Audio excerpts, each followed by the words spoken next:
Evening, everybody. Thanks for joining me for this short trip through an exploration of the Woodland Dawn Chorus. Before we get into listening to the birds and the Dawn Chorus, I thought I'd just answer a couple of obvious questions. First of all, why do birds like this firecrest you can see here sing? Well, as you can see from my explanation, in spring, with one or two exceptions, a song solely by the male of the species, and it's to hold a territory to which he's hoping to attract a mate. That's fine, but why sing so early in the morning? Why get us up before dawn? Well, several reasons. I think probably it's not a good time to go foraging, looking for food in the dim light of dawn. Very difficult to find food at that time. And also, particularly if you're an insectivore, the insects are not particularly active at or before dawn, so that makes it even harder. If you sing during the day and you stick in one place, then you may well attract the attention of a predator. So singing before the bright morning light betrays the singer's position is a good idea. And this is not always the case, but generally speaking, there's less background noise in the often still air at dawn. So song carries further, which increases the chances of locating a mate. Very importantly, to notice is that the chorus peaks from 30 minutes before to 30 minutes after sunrise. But the variety of song can be confusing at that time. That's absolutely true. So you need to be in a position an hour before sunrise to enjoy the arriving performers as each takes their turn on the stage. Fortunately, they don't all start to sing at once, although it won't be long before they all start singing. So where am I taking you? Well, I'd like to take you on an imaginary walk around the RSPB's Garston Wood Reserve. This is a reserve I know well since it was acquired by the RSPB back in 1986. It's located just over the Wiltshire border into Dorset. One side of the wood is actually the boundary between the two. It's mostly oak with hazel coppice. It's an SSSI for its flora. You can see it's a good bluebell woodland. In fact, many of the plants are actually indicators of ancient woodland. So the central spine of the wood is left as high forest, and the areas around the central spine are coppiced on a rotation basis to maintain that combination and that variety in the woodland. And fortunately for us, it's home to a good number of breeding birds, some of which we'll have a listen to as we go through the talk. But I'd like you to just look at the top left-hand picture and see exactly where it is in relation to the landscape. It's situated within the Cranbourne Chase area of outstanding natural beauty. But as you can see, it's surrounded by fields. Those are either arable or grasslands. So in fact, the first bird, well, we're up with the lark, is not a woodland bird at all. But if you stand in the car park at Garston, this bird will break the silence, particularly if there's still a bit of moonlight around. And it sounds like this.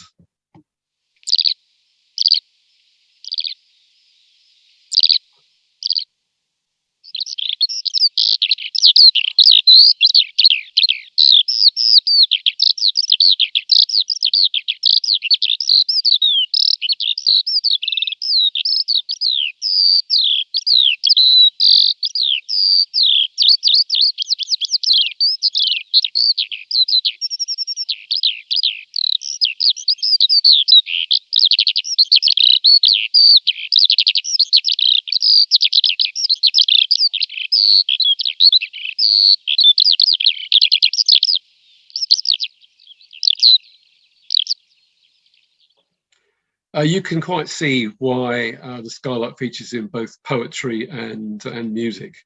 Fantastic song, and it's a wonderful way to break the silence. Well, sometimes during skylark song, or maybe even before, Garston's tawny owls might still be awake. And the male might give a territorial hoot or two, or there may be a conversation between the pair. We've got two pairs of tawny owls at Garston, one at the northeast corner of the wood and one in the southwest corner. So they're well separated.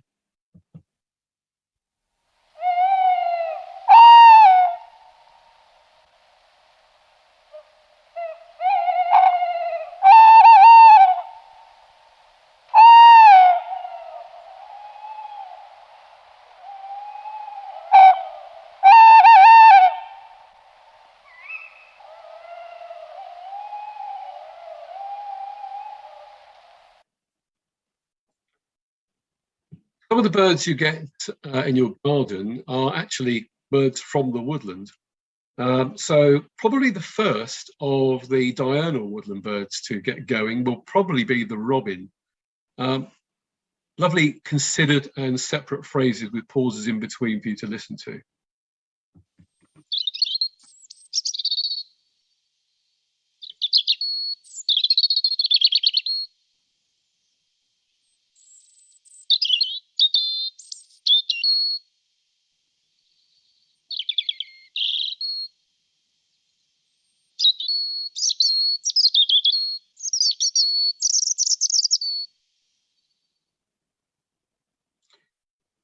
Many people tell me that they don't recognise bird song, but I'm sure most of you who have any interest in the natural world will recognise the bird song from a robin, and probably from a blackbird as well, because the thrushes get going soon after the robin, and the most numerous and widespread of them obviously is the blackbird.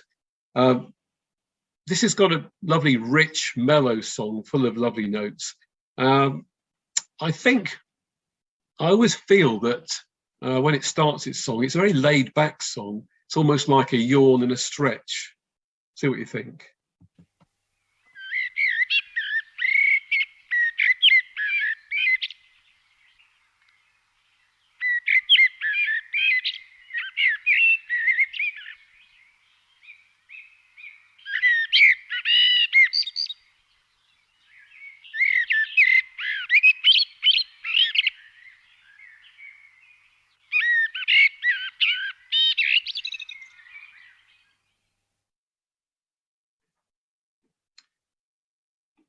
Also starting up now will be the song thrush.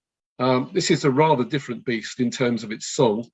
It's much more in your face, or should we probably say in your ear, with loud, occasionally strident phrases, which are repeated in case you missed them the first time. So this is Browning's bird in Home Thoughts from Abroad with its careless rapture.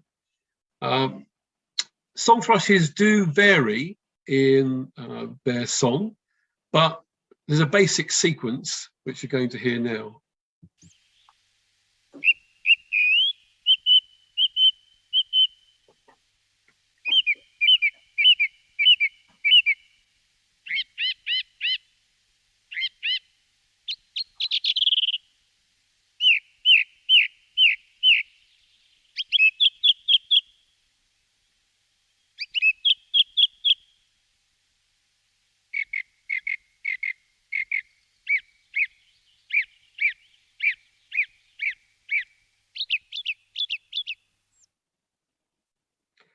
The last time I led or helped lead a dawn chorus at Garston, which is a few years ago now, we found that there were 5 singing male song thrushes all going at the same time.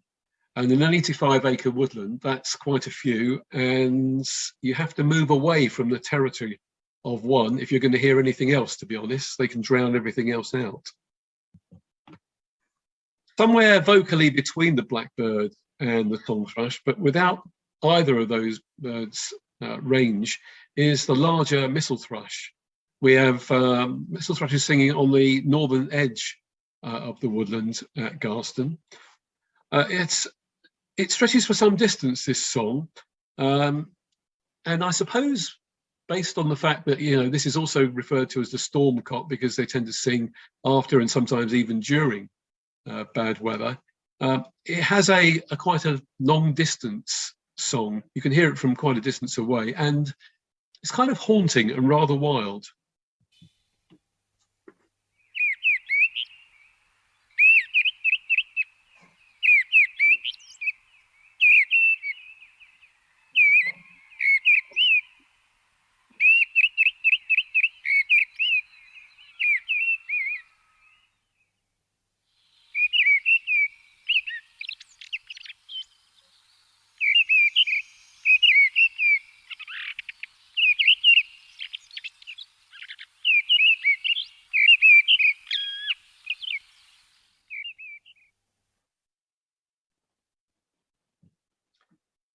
although not restricted to woodland, in fact, I'm sure many of you will have dunnocks in your own garden, breeding in your own garden. We do have them breeding at Garston. They have a rather jolly song, and they start singing quite early in the season, probably into March and beyond. Still singing now. The song has rather uncharitably been likened to an unoiled supermarket trolley wheeled rapidly down the aisle.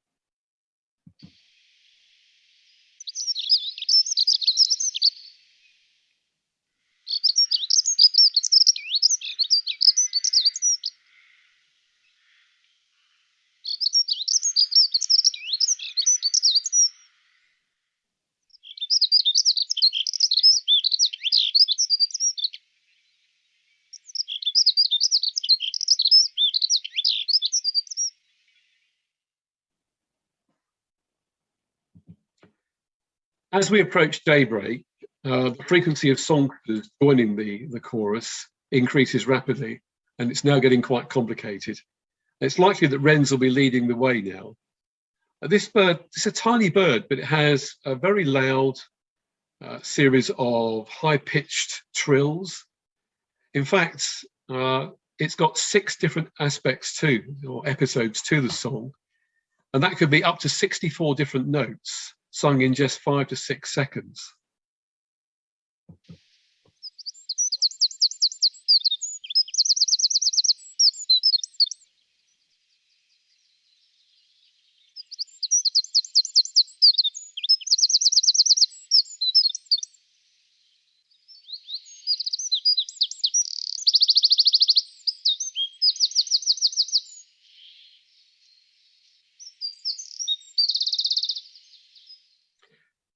So if you're standing next to a wren's territory, it can dominate rather like the song thrush, because we have plenty of wrens at Garston. Numbers are only affected during periods of bad weather during the winter. So after the beast from the east, numbers did fall, but they're back up again to what they were before then, which is good news. Remarkably, the bird can peak at 100 decibels. I suppose once you're standing next to it, you'll realise that. So we're moving on now to the first of the migrants that we get at Garston. We have 4 migrant warblers that breed there, and this is usually the first to arrive. This is the chiffchaff. Arrives from towards the latter part of March into mid-April. It's a nice, easy one to remember as a song. If you remember nothing else, I'm sure you'll remember the chiffchaff, because it basically spells its name. It has 2 syllables, chiff, then chaff. Except when you listen to chiffchaffs, you kind of realise that some of them break the mould. In fact, quite a few. So you get chiff, chiff, chaff, or sometimes chiff, chaff, chaff. If you listen closely to this recording, you'll hear that there's a sort of quiet preamble to each phrase. It sounds to me as though someone's winding the bird up, getting it ready to sing.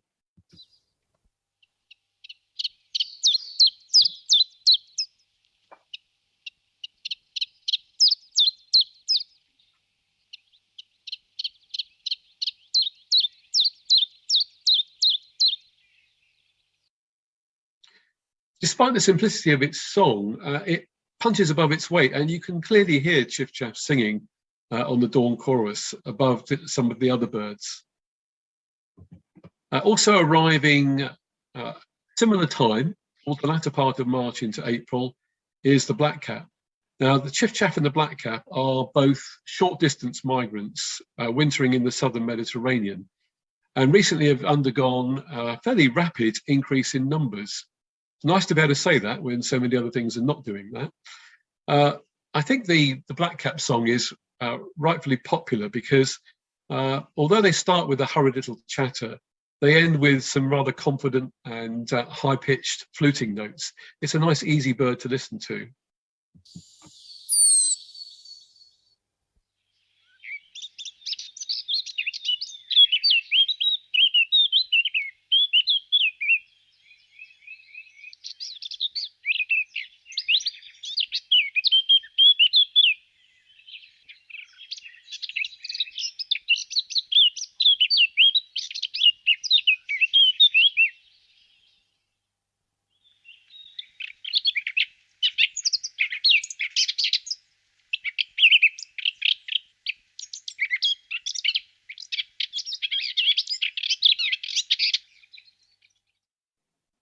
Both the chiffchaff and the blackcap have sub-Saharan long-distance migrant cousins that we also find at Garston. So this is the willow warbler. It's unfortunately declining in the south, but the further north you go, the better it is. So you get up to Scotland, numbers are hardly falling at all, and it is pretty common up there. Arrives a bit later, early part of April onwards, and looks very like the chiffchaff, but has longer wings befitting the fact that it has to fly further on migration. It also has a really rather nice, pleasant, cascading song, delivered usually from near the top of a tree, although it doesn't have to be a willow tree.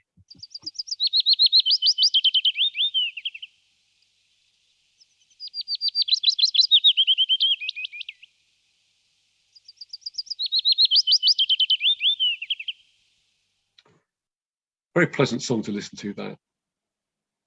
The other long distance migrant is still doing okay. Not gone on to the amber or red list yet, like the willow warbler. It's pretty rare in gardens, but this is called the garden warbler. Rather unkindly, it's described as a bird having no distinguishing features, which I suppose is a feature in itself. I guess that perhaps doesn't matter too much when you spend most of your time singing from cover. But it does have a song a little bit like a blackcap, but is generally faster and doesn't have the blackcap's range of notes. It's more of a burble, as you'll listen to. The complication comes sometimes when blackcaps, which live in close proximity to garden warblers, and they will live in the same general area, start to pick up and mimic some of the garden warblers' notes, which makes it rather complicated to know what you're listening to. Fortunately, garden warblers don't possess these other notes that the blackcap has, so there's no double mimicry. Still a nice little song, though.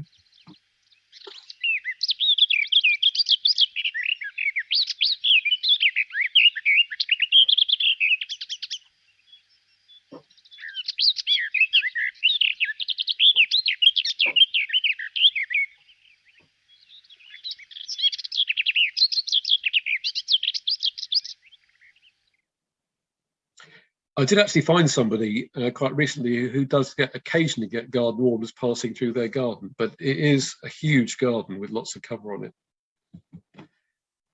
There's some more familiar birds from the garden, but really these are woodland birds. So 4 of the hole nesting tits can be found during our walk around Garston Wood.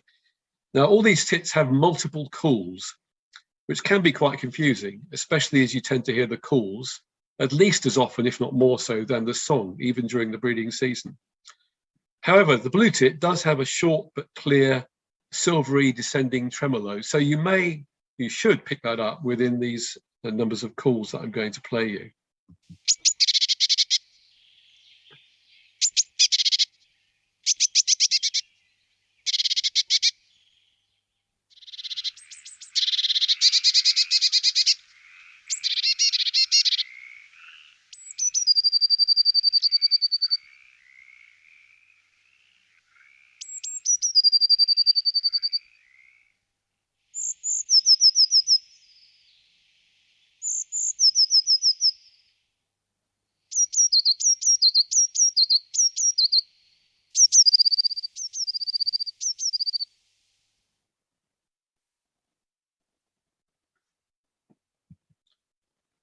It's said that the great tit has up 70 different calls. Why, I don't know. Why you'd need that many. And the song is really a repetition of a selection of these calls. It's usually restricted to 2 or 3 syllables. It can be loud, bell-like, and includes some rather sharp, buzzy sounds. Perhaps the most recognisable is the so-called teacher, teacher, teacher call.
has been said that when you're leading a dawn chorus walk, if you hear something that you don't recognise, tell everybody it's a great tip, because you've got a good chance of being right. This is the smallest of the hole nesting tits that we have breeding at Garston. This is the coal tit. It too has a song consisting primarily of 2 to 3 syllables, but it's usually faster and higher pitched than the great tit, and sweeter and clearer in tone.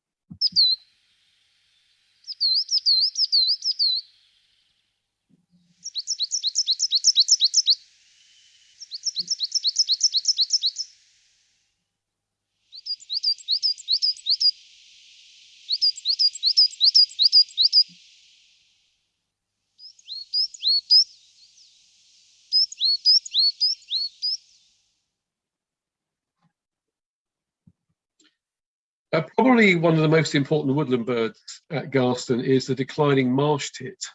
Something of a misnomer in a woodland setting, I think, but never very much a woodland bird, just a misname. The local population, fortunately, is apparently stable. The song and indeed some of the calls are often very fast and buzzy and include the sneeze-like pichu call.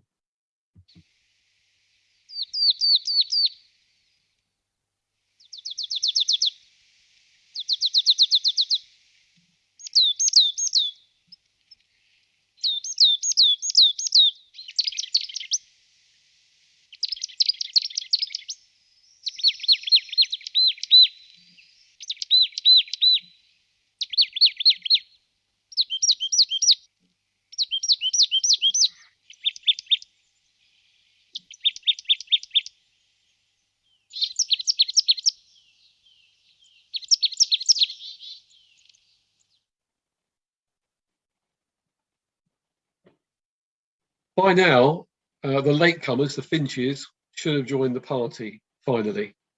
The Chaffinch's song is often characterised as a fast bowler in cricket, accelerating up to the wicket to deliver the ball, and the final flourish is as he does deliver the ball. I think it's a reasonable representation. See what you think.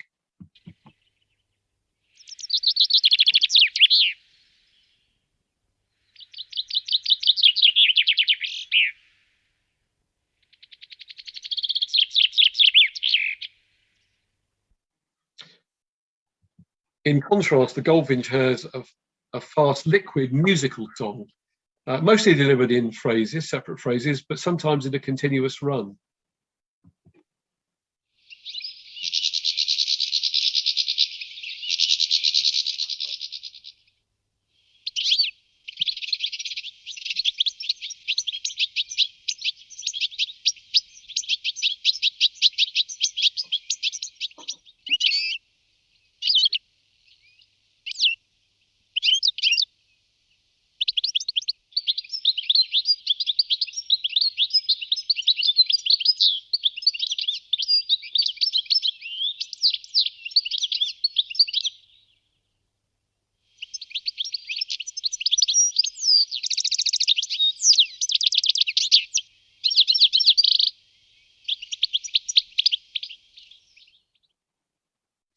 I guess you can partially see why this bird was a popular, and I suspect some places still is, a popular cage bird. The bullfinch's song is not particularly musical. I think I'm probably being generous in that description as well, as it might pass you by. It's so self-effacing. It consists of various few type notes and the so-called creaking gate song, but again, it's a highly variable one between males.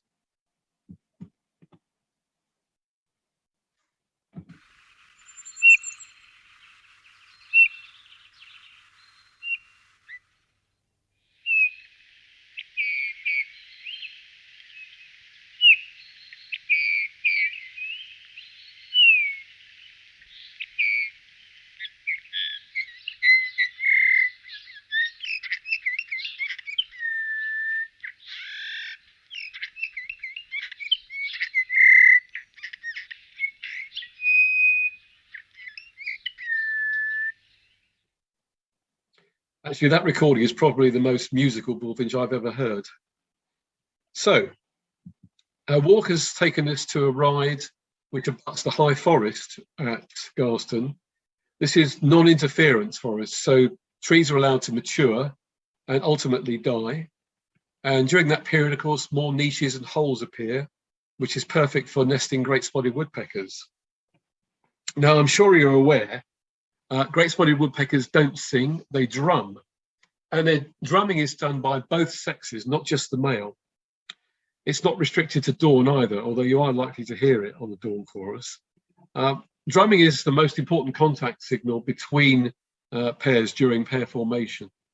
And it's also used by the male to advertise a territory, which is kind of handy because we know of 3 different territories at Garston.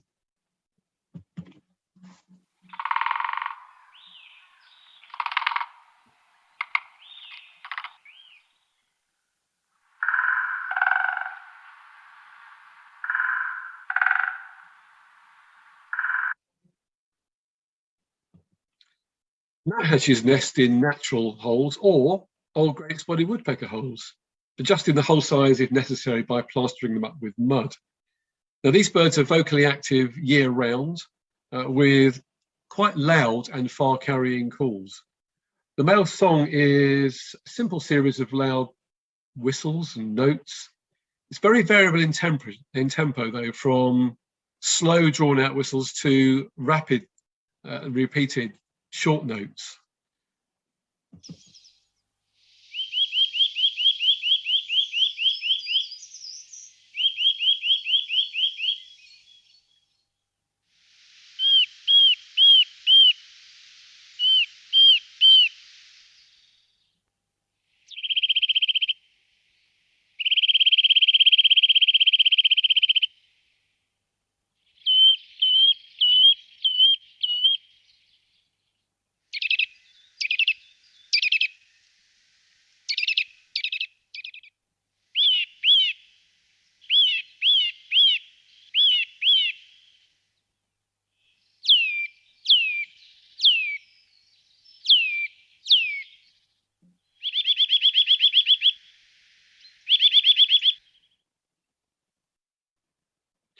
There are some notes in there that are quite similar to some that are sung by the song thrush. You have to listen to see how many times things get repeated. And if it's more than twice, it's going to be a nuthatch. One of my favourite little birds can be found in this habitat in the high forest. This is the tree creeper. It nests behind flanges in the bark of the mature trees or in holes in dead branches. It has a difficult to hear song. You have to be reasonably close to hear this. It's thin, high pitched, which descends progressively with a sort of a fluty, silvery song. But by the time it descends down into the finish, it's kind of more confident and louder.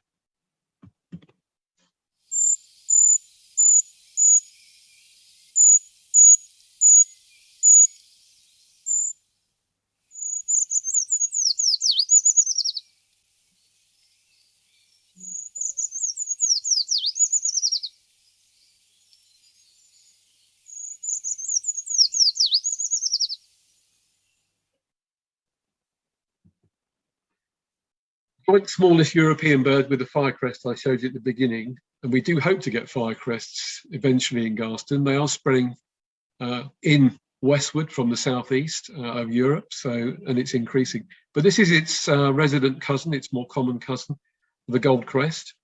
The goldcrest song is another one you have to be fairly close to, I think, to hear. And I'm afraid as you get older, you start to lose the top end of your hearing. So it can become rather difficult, and I'm speaking from experience here. It has a song which is characterized by a friend of mine, but saying that the bird is climbing the hill with the first part, and then the finally it reaches the top of the hill and falls down the other side. So it's kind of diddly, diddly, diddly, whoosh.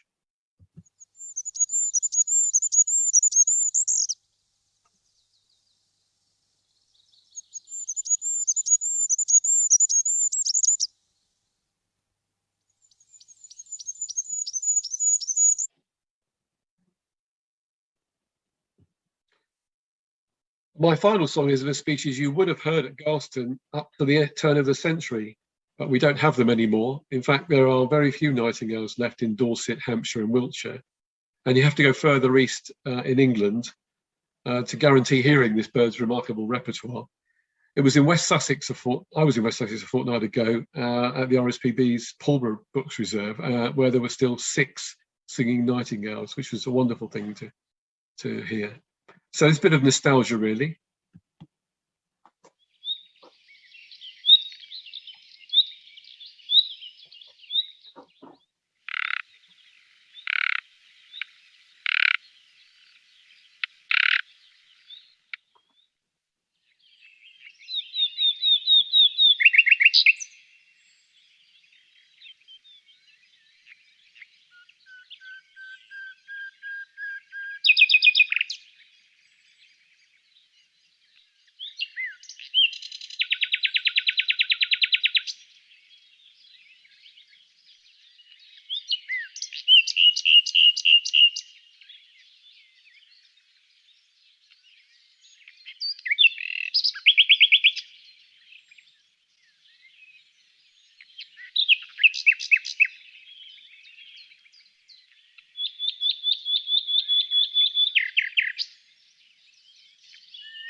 Rather like the Song Crush, the elements are all there with each nightingale, but they may not come in the same order each time.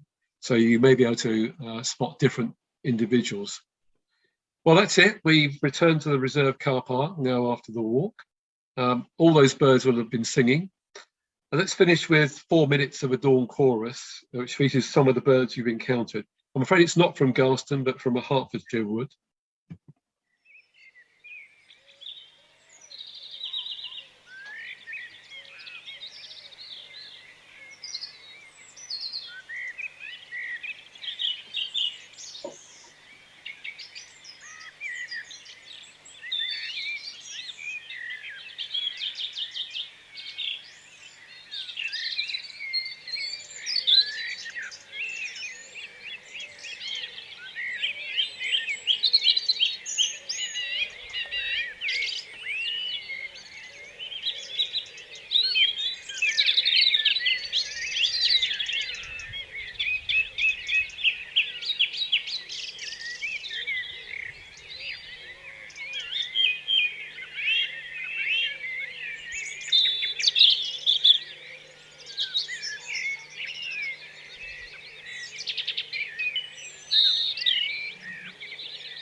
Okay, thank you very much for listening. I hope you enjoyed that short dissertation on the Dawn Chorus. Well, Steve, thank you very, very much indeed. I thought that was absolutely delightful. And I have to say, one of the great things about Susan keeping her camera on was I watched her with her eyes closed, listening to the 3 or 4 minutes of that beautiful scene with the bluebells. And just picking up on a few things. I'm probably the least expert of anybody in this room, but the sound of the blackbird, which is so redolent, I think, of summer mornings, and particularly where I am on a rather grey and damp evening, it was rather delightful. And the chaffinch, your fast bowler analogy, I thought was lovely. And I have to say that the garden warbler, although you say it has no distinguishing marks, I'm sure the one we saw was wearing eye makeup. It had a wonderful little silver ring around its eyes. Yes, I thought was delightful.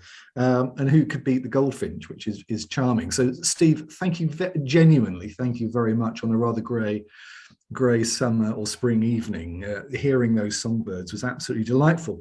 So I'm hoping you'll be happy to take some questions. I'll do my best.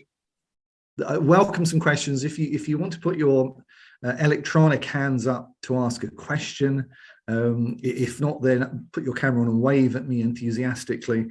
But if you'd like to ask a question of Steve, I'm sure he and I would be delighted.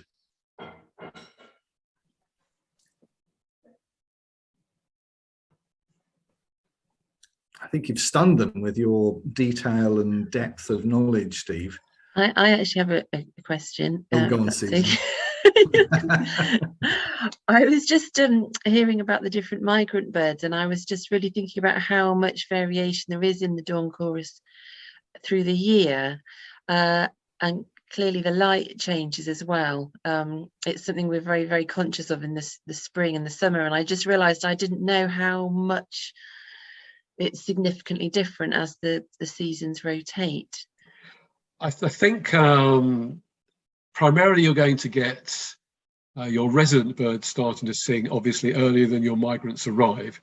So it's a good idea to try and get a situation where you've learnt the residents. So song thrush, blackbird, particularly dunnock, they start early. Wren, mistle thrush starts early. You might even get mistle thrush in February. Right. So get those done, and then when the migrants start to arrive, you've got those. Then you hear something different, from what you're used to, and then you can start to pick them up. Some birds also breed later, so not only do the finches breed later and sing later on a dawn chorus, but they actually start to breed a little later than some of the woodland birds. So your timings, if you were to go say in April, you would get the first of the migrants along with your residents. You might not get mistle thrush because they're already breeding, already nesting, and it's possible that that one will have suggested, I don't need to. It depends. It depends on competition. Whether there's necessary for territory, whether you would or not. Later on, if you go in May, I was, funny enough, although it wasn't at Garston, I was at a woodland east of Salisbury on Sunday morning, doing an early morning one, not an absolute dawn chorus one. We were at a 6 o'clock start, and a different type of woodland, but same again. Robin in the car park, robin, blackbird, song thrush, wren. They were already there. And later on in the morning, we started to get the finches to start to sing. So get to season-wise, and I saw a question there: why do birds also sing not in the breeding season? Some birds sing, or shall we say, vocalize, because I think with things like the nuthatch and the tits, calling it a song is a little bit iffy. Why do they sing outside the breeding season? Well, the breeding season could extend because some birds are double brooded. So they'll have one nest, get that all out of the way, and then start again. And that will also include some songs. So later in the season, you may get apparently outside the breeding season, but in fact still in the breeding season, because the season could get extended. Goldfinches, for example, doing very well, and they're regularly having 3 broods throughout the season. So you might even come across goldfinch singing in July or August, and that applies to several other species as well. Not necessarily at dawn though. Could be, you know, throughout the day. And also, a particular case of singing outside the breeding season would really be the robin, because it's the only bird really that we're going to come across, the only songbird that we're going to come across, where the female has a song which is sung at the end of the breeding season, which is usually late August, early September. And this is to hold what you might call, we'll call it a winter territory, really. So after completing breeding, the birds, the robins become kind of it rather than male or female. They don't recognize each other as, you know, husband and wife. It's a shotgun marriage. And the female will start to sing, and the juveniles as well will start to sing in the autumn, late summer, early autumn, to then hold a territory. So you could get, you could go to the woodland and you could hear, you know, several different robins singing to hold a territory outside the breeding season. And the same in your garden. And you can get incomers from abroad in the autumn, because we do get lots of robins from continental Europe coming in, and they will sing as well. So it's a competition locally. So outside the breeding season, that does happen. Steve, thank you. Lots of thoughts and questions and comments have started to come in. And Becky doesn't have a question, but does say it was a lovely talk. Good. Helen Abbott, beautiful presentation, thank you. A question in terms of if it's possible to have a copy of the recording. I'm hopeful that we can circulate that. Yes, absolutely. This is being recorded, and we will be putting it up on the Avon Needs Trees website and the Friends of Marden Valley YouTube page. And in fact, all our recordings from all our online talks are up there. So I'll send a link out to everyone. After the presentation, there'll be an email going out, and that'll have information about where to find the recording. Marvellous. I've got questions to come from Tara and Fiona, but I'm going to go to my friend Robert McNaughton for the next question. Robert. Thank you. Steve, I was really, really enthralled by what you did there, so thank you very much. I'd echo Ian's comments. Could you just give a general overview, please, of decline, maintenance, or perhaps increase of bird population? You mentioned the nightingales have left Wiltshire and Dorset and can only be found in Sussex now, but there's other bird species you said were maintaining their numbers. Could you give a general overview of how they're all faring despite the difficulties both here and, of course, North Africa and south of Europe? Okay, Rob, yes. I'll try not to be too extended in the answer, but just going back to the nightingale, they are retreating east. The best place to come across nightingales is Sussex, Kent, Essex, so this east and southeast of the UK. Long distance migrants, the sub-Saharan migrants, are doing the worst. So those that travel furthest are encountering, well, a whole potential range of problems, either on migration. For example, those that cross the Sahara, as you probably know, is extending. So stop-off points in the Sahara getting more difficult. Birds are not able to complete the migration successfully, may die on migration. Getting here, if they get here, the vast majority of them are insect eaters. It's the main reason they're here, to make the migration, because we have a summer flush of insects, including lots of flying insects. And these are insectivores, which is why they make the reason they make these great migrations. And it's been calculated that we have lost tons and tons and tons of flying insects in the last 30, 40 years. So no food when you get here. That's also been a problem. It's also potentially on their wintering grounds where some species are still caught as food, including cuckoos and things like that as well. So generally speaking, the long distance migrants are not doing well. Some of our resident woodland birds are also declining. Willow tits have never been common, but they're becoming less and less common. Again, that is usually down to suitable nest sites. Marsh tits, it's variable. In some places they're becoming less common. Others they're maintaining their numbers. Things like lesser-spotted woodpeckers, again, numbers have decreased nationally over the last 30, 40 years. Wherever you look, unfortunately, the vast majority are going down in numbers. And this is not just in the UK, this is worldwide. I think the Americans reckon they've lost something like 40 million birds in the breeding bird. No, sorry, that's Europe. 100 million birds in the last 25, 30 years across America. One of the reasons, of course, for lack of insects is effectively chemicals, pesticides and the like, that have caused the demise of our insect population and all our invertebrates. And of course, that means no food for the birds. So yeah, overall, not great. Some species, however, are taking advantage of climate change. So for example, we are seeing new species arrive in the UK, mostly, for example, in the herons and their allies. So you must have seen, many of you must have seen the little egrets that have come up from originally from Africa through Europe. Little egrets started breeding, having colonized France, started breeding in southern France in 1931.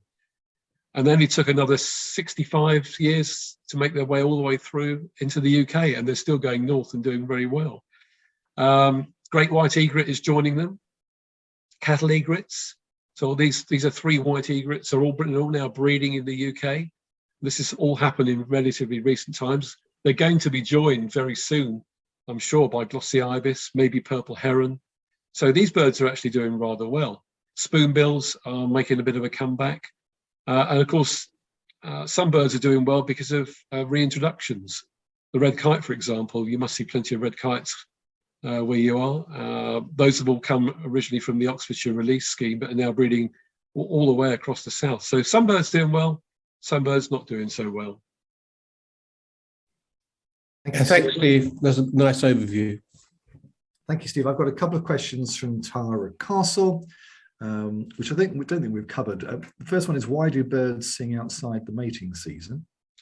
Yeah, I did suggest that the mating season is possibly longer than you might think, because it would extend through to several broods in some species. Blue tits, for example, only usually have one brood, but great tits increasingly are having two broods in the cells, so you may well get song a little later than you'd expected. Also, singing outside the breeding season to hold a winter territory does occur, and the bird that we're most familiar with doing that would be the robin, and that's when both sexes actually do sing. So you may get that situation. And somebody I saw asked, maybe Tara as well, about the migrants of the same species sing differently. Well, the answer is yes. We all have our accents. I mean, I've actually lived in Wiltshire for 46 years now, but I'm from West London, so I've still got a West London accent. You know, so I sound different to somebody who's born and bred in Wiltshire. It's the same with birds. For example, you get a lot of birds from Scandinavia and Western Europe of familiar species. We'll take the robin again. We regularly get robins from as far afield as southern Scandinavia come and spend the winter with us across the North Sea. And it's difficult to actually, if you hear them in the winter singing to hold a territory, it's difficult to determine that they sound any different from our robins. But if you were to record the song and plot it on a sonogram, you'll see there are slight differences. So you can actually then say, well, that is not a British robin. That's a bird from abroad. And you might be able to say, well, that's a bird from Northern Europe, you know, because it's got a different accent, slightly different song. And one I came across in Spain some years ago, chaffinches regularly seem to have an extra note or two on the end of their song. So it's a bit like the bowler's bold and noble.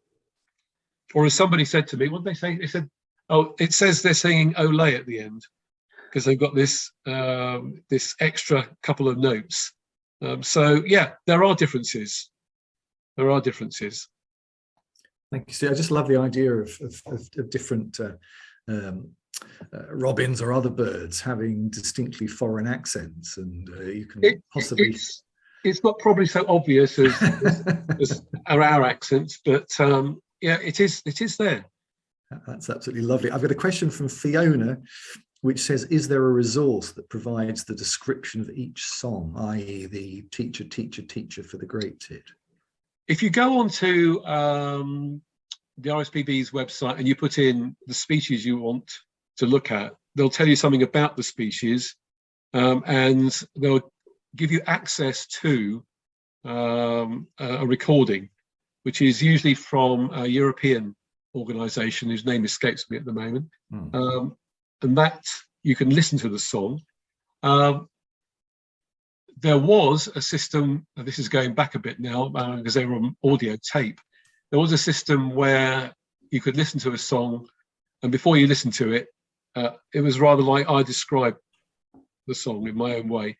So hence the business with the Dunnock and it sounding like a supermarket trolley. So yeah, that it is available. If you just go onto Bird Sounds, there are CDs available with bird sounds on them with a description. So that might help. Steve, I'm surprised there isn't an app that you can wave. There could well be an app. If you buy the Collins Field Guide to European birds on an app now, that has effectively the book identifying the birds on there, and for each species it has a range of their calls and song associated with it. It probably has a description as well, but I'm not 100% sure. Tara tells us this is one of the great things about getting people to get the information that you can glean. Apparently there's an app called Chirp. Okay. So I don't know whether you have to pay for it. I suspect you do. It's a bit like the plant apps, but certainly for those of us who want to revisit and brush up on a bird song, then I think Chirp is the place to check out this evening. Okay. Sue Deedigan, the Dawn Chorus segment was enchanting, and I completely agree. Any other questions? Steve's brilliant. You get fantastically in-depth answers. If there aren't any further questions, I'm just going to indulge myself, if I may, before I pass back to Susan, who's got an event she wants to publicise. But I do want to mention one participant who's here this evening, which is Bob Kenway, who is our vicar in Caen at St Mary's. And Bob is leaving, I think, in June. I don't know whether Bob's actually listening in or just... I am, yes. He is. So yeah, July, yes. July, and it might be the last of our gatherings that he attends. It might not be, hopefully, but I just wanted to say, if it is, that, you know, from Friends of the Marden Valley, we wish you all the very best, Bob, and hope that your retirement goes well. Thank you. I shall still be in Wiltshire and still be interested in what goes on at the Mountain Valley and beyond. And that was a fantastic talk. I didn't get the very beginning, but it was very enjoyable. Thank you. It was quite affecting, I thought, particularly those last few minutes were of the Dawn Chorus. But Bob, thank you very much. This won't be the last time we all thank Bob, I suspect, anyway. But so I'm going to pass to Susan, who's got an event that she wants to engage and encourage you to participate in. Susan.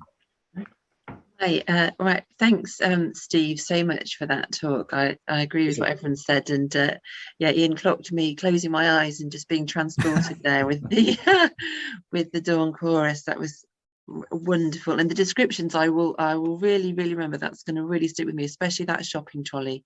I love that. Yes, is it on a different, slightly different note, so to speak. We've got an All Things Trees event coming up at the Avon Needs Trees Hazeland project between Carn and Chippenham. Some of you will be very familiar with it, others may not have been there. It's absolutely beautiful spot, and because we're Avon Needs Trees and we've planted a lot of trees, we're going to celebrate some trees on Saturday the 11th of June. We have some tree identification walks with Neil Talbot from Avalana Ecology, who does a lot of our surveys, also a very knowledgeable man. So 11 a.m. and 2 p.m. he will be leading tree identification walks through the site. So if you want to brush up on your tree knowledge, and he will guide you with recognising some of our native British trees. And we also have a whole range of family activities. So for children aged 5 to 12, accompanied by parents and carers and aunts and uncles and anyone else. And we will be flexible about siblings, but generally it's aimed at 5 to 12. Between 1:30 and 3:30, we have our very own fantastic John Chu will be doing all kinds of kids tree themed activities and trails around the site. You don't have to remember all this because it's on the event page on the Avon Needs Trees website, and I will also send out the link for that in the email after the event this evening. So it's Saturday the 11th of June, of various tree themed events at the Hazeland project. We'd love to have you come and join us, and yeah, let people know about it. Susan, thank you very much. And I'm pleased to say, because Robert's already taken a look, that Chirp is indeed free from the App Store. So you can relive a lot of what we've heard from Steve this evening, for this evening, tomorrow, for weeks to come from Chirp. So do download it, and please do join Susan and her team on the 11th of June. Well, if there's nothing else that anyone wants to add, I'd just like to again say thanks to Steve. It was rather affecting. It's rather wonderful, isn't it, to hear those bird song, and particularly the recording of the Dawn Chorus and that stunning kind of carpet of bluebells. So can I thank Steve very much indeed for being here and leading us here. Susan, as always, from Avon Needs Trees, which is a fantastic organisation. Robert McNaughton, of course, my friend from the Friends of the Marden Valley. For everybody that's joined us, and please do grab your version of Chip and spend the evening listening to more birdsong. But thank you very much indeed for joining us. We'll see you soon. Thank you.